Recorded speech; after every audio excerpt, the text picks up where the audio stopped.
ఒక మనిషి మనసులో మొదలైన ప్రతీకారం చివరకు 6 ప్రాణాలను బలి తీసుకుంది. రాత్రి చీకట్లో మొదలైన రక్తపాతం తెల్లవారేసరికే 2 కుటుంబాలను శాశ్వతంగా కూల్చేసింది. ఒకవైపు మైనర్ బాలిక కుటుంబం, మరోవైపు నిందితుడి సొంత కుటుంబం.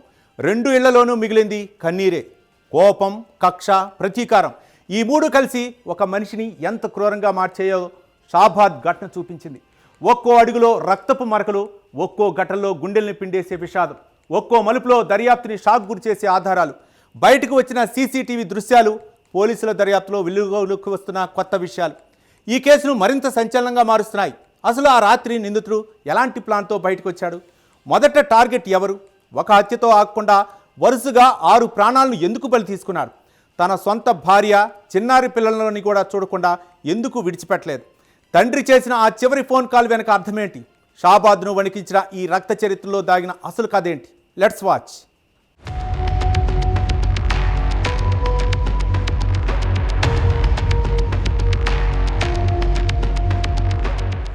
రంగారెడ్డి జిల్లా షాబాద్ మండలం దైవాలగూడ ప్రశాంతంగా ఉండే చిన్న గ్రామం.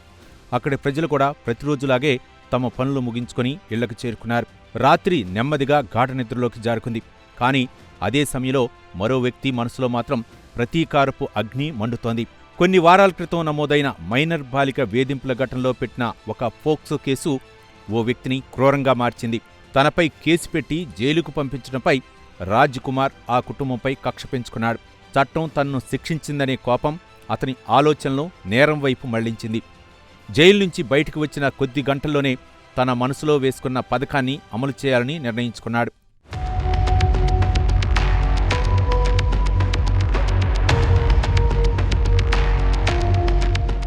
రాత్రి దాదాపు 11 గంటల సమయం. గ్రామం నిద్రలో ఉంది. ఆ సమయంలో నిందితుడు నేరుగా మైనర్ బాలిక ఇంటివైపు వెళ్ళాడు. ఇంట్లోకి వెళ్లిన తర్వాత జరిగిన పరిణామాలు మాత్రం కొన్ని క్షణాల్లోనే పరిస్థితిని భయంకరంగా మార్చేశాయి. బాలికను బలవంతంగా తీసుకెళ్లే ప్రయత్నం జరిగింది. అడ్డుకునేందుకు తల్లి, నాయనమ్మ ముందుకు రావడంతో అక్కడే మొదట రక్తపాతం జరిగింది. కుటుంబాన్ని కాపాడాలనే ప్రయత్నం చేసిన 2 మహిళలు అదే ఇంటి ముందు ప్రాణాలు కోల్పోయారు. ఆ ఇంట్లో వినిపించిన కేకలు క్షణాల్లో నిశ్శబ్దంగా మారిపోయాయి. కానీ అక్కడితో అతడు ఆగలేదు. తనతో పాటు తీసుకెళ్లిన మైనర్ బాలికను గ్రామానికి సమీపంలోని చెరువు ప్రాంతానికి తీసుకెళ్లాడు. ఆ తర్వాత అక్కడ జరిగిన దారుణం ఈ కేసును మరింత విషాదంగా మార్చేసింది. 17 ఏళ్ల బాలిక గొంతుకోసి హత్య చేశాడు. మొదట 3 హత్యలతోనే అతని కోపం చల్లారలేదు. ప్రతీకారం పూర్తయిందనే భావన కూడా రాలేదు. అదే కోపం అతడిని మరోసారి తన ఇంటిదారి పట్టించింది.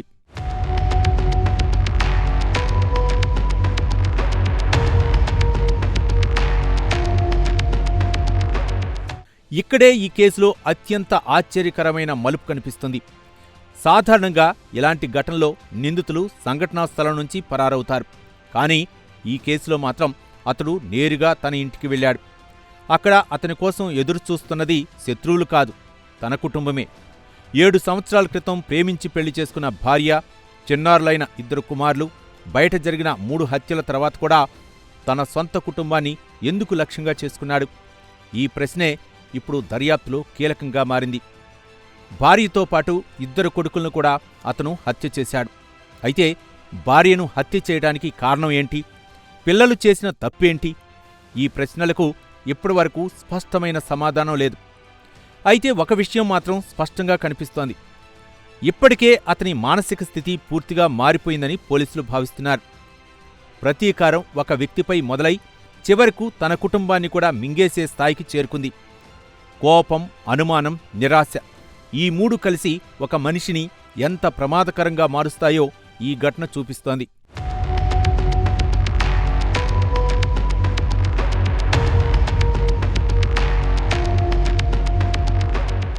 మరింత షాకింగ్ అంశం ఏంటంటే వరుసగా 6 ప్రాణాలు తీసిన తర్వాత కూడా అతడు వెంటనే పారిపోలేదు. ముందుగా తన తండ్రికి ఫోన్ చేశాడు. జరిగిన విషయాన్ని చెప్పాడు. ఆ తర్వాత ఫోన్ స్విచ్ ఆఫ్ అయిపోయింది. ఈ ఒక్క కాల్ ఇప్పుడు ఈ కేసులో కీలక ఆధారంగా మారింది.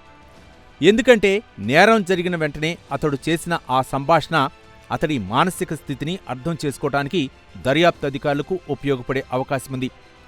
తండ్రి నుంచి సమాచారం అందుకున్న పోలీసులు వెంటనే సంఘటనా స్థలాలకు చేరుకున్నారు. ఒకే రాత్రి 2 చోట్ల 6 మృతదేహాలు కనిపించడం చూసి పోలీసులు కూడా షాక్ గురయ్యారు.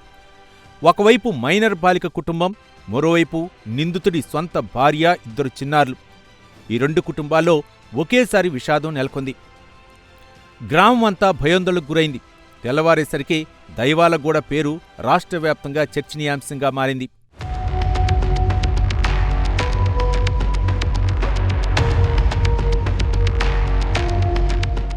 ఇంత పెద్ద నేరం జరిగిన తర్వాత మరో అంశం కూడా తీవ్ర చర్చకు దారితీసింది. పోక్సో కేసులో అరెస్టైన వ్యక్తి బెయిల్పై బయటకు వచ్చిన కొద్ది గంటల్లోనే ఈ దారుణానికి పాల్పడటం వ్యవస్థ పనితీరుపైన ప్రశ్నలు లేవనెత్తుతోంది. బెయిల్ తర్వాత అతడి కదలికలపై ఎలాంటి నిఘా ఉంది, బాధిత కుటుంబానికి ఏమైనా రక్షణ చర్యలు తీసుకున్నారా అనే అంశాలపై స్థానికుల్లో చర్చ మొదలైంది. ఇదే సమయంలో బాధిత కుటుంబ సభ్యులు, గ్రామస్తులు పోలీసుల తీరుపైన తీవ్ర ఆగ్రహం వ్యక్తం చేస్తున్నారు. ఆ రాత్రి జరిగిన ఘటనలకు సంబంధించిన కొన్ని సీసీటీవీ దృశ్యాలు ఇప్పుడు వెలుగులోకి వచ్చాయి. అందులో కనిపిస్తున్న కదలికలు దర్యాప్తుకు కీలక ఆధారాలుగా మారాయి. ఆ ఫుటేజ్లో కనిపించిన ప్రతి సెకన్ను పోలీసులు నిశితంగా పరిశీలిస్తున్నారు. ఎందుకంటే హత్యలకు ముందు, తర్వాత నిందితుడి ప్రయాణ మార్గం, అతడి కదలికలు, మొత్తం టైం లైన్ను ఈ దృశ్యాలే స్పష్టంగా చెప్పే అవకాశముంది.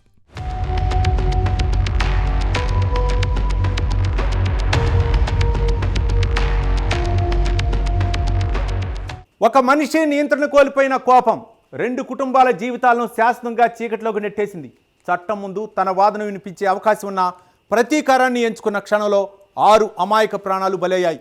ఈ ఘటనలో కోల్పోయింది కేవలం 6 ప్రాణాలు మాత్రమే కాదు, ఎన్నో జీవితాల భవిష్యత్తు, ఎన్నో కుటుంబాల ఆనందం కూడా. ఇప్పుడు ఈ కేసులో పూర్తి నిజాలు వెలుగులోకి రావటం, బాధిత కుటుంబాలకు న్యాయం జరగటం అత్యంత కీలకం.